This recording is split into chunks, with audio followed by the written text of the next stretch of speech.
Good morning students.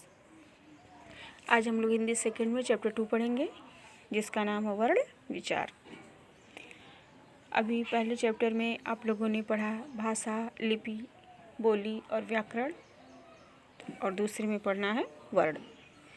तो हम यहाँ जान लेते हैं एक बार फिर से कि मुख से निकली हुई ध्वनि भाषा का मूल रूप होती है,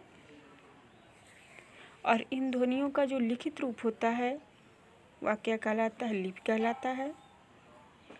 और लिपि के माध्यम से जो लिखा जाता है वह वर्ण कहलाता है। तो वर्ण किसे कहते हैं? मुख से निकली हुई वह छोटी से छोटी ध्वनि जिसके टुकड़े नहीं किए जा सकते वह वर्ण कहलाता है। या आप इस प्रकार भी कह सकते हैं कि भाषा की सबसे छोटी इकाई जिसके और खंड नहीं किए जा सकते वर्ण कहलाती है। वर्ण ध्वनियों के लिखित रूप होते हैं। वर्णों का दूसरा नाम अक्षर भी होता है या वर्णों को अक्षर भी कहा जाता है।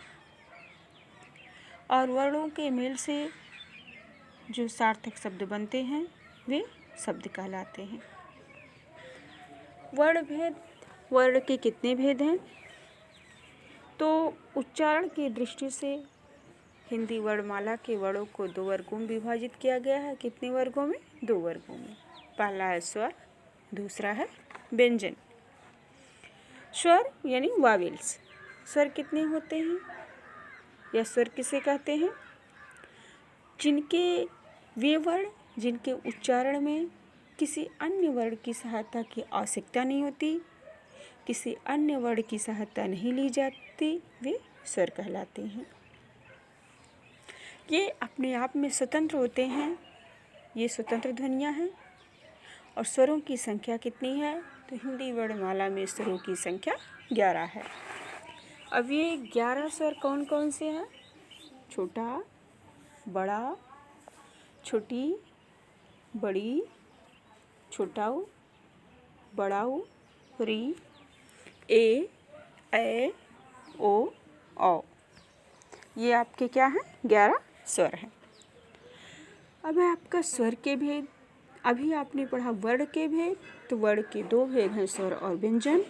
अब आप पढ़ेंगे स्वर के भेद। स्वर के कितने भेद हैं? तो स्वर के 3 भेद होते हैं। स्वर के 3 भेद होते हैं। पहला आपका ह्रस्व स्वर, दूसरा है दीर्घ स्वर, और तीसरा है प्लुत स्वर। तो अभी तक बच्चों आपने पढ़ा होगा ह्रस्व स्वर और दीर्घ स्वर। अब आपका तीसरा मिलेगा आपको प्लुत स्वर। इसके बारे में आपको बताया जाएगा। तो सबसे पहले जानते हैं ह्रस्व स्वर।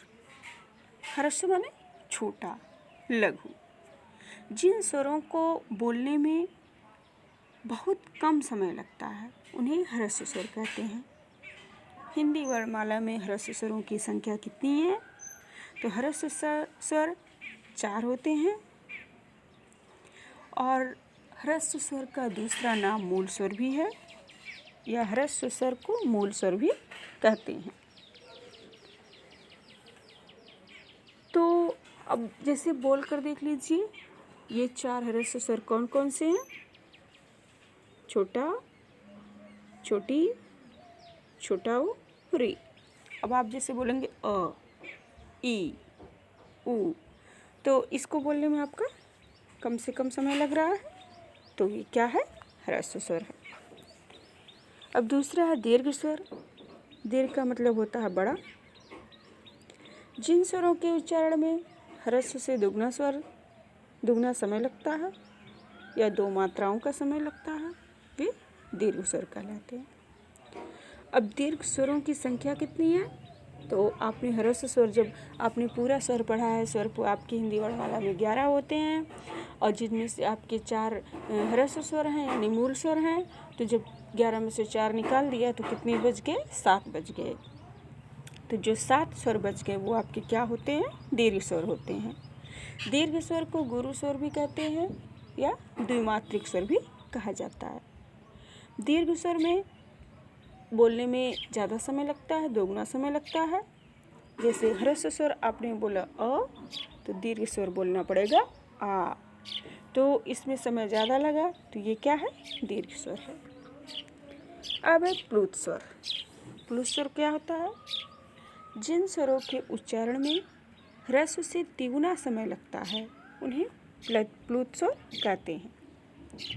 अब जैसे प्लुत स्वर ह्रस्व स्वर में बहुत कम समय लगता है, दीर्घ स्वर में उसका 2 गुना समय लगता है और प्लुत स्वर में उसका 3 गुना समय लगता है।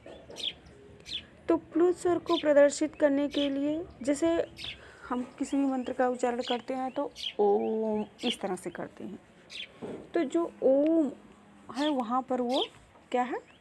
प्लुत स्वर में। लेकिन इसका प्रयोग हिंदी में बहुत कम होता है और प्लुत स्वर ज़्यादा से ज़्यादा मंत्रों या संस्कृत भाषाओं में ही किया जाता है। लेकिन अगर आपको ऐसा पूछा जाए कि स्वर के कितने भेद हैं, तो स्वर के आप मुख्य रूप से 3 भेद ही बताएंगे।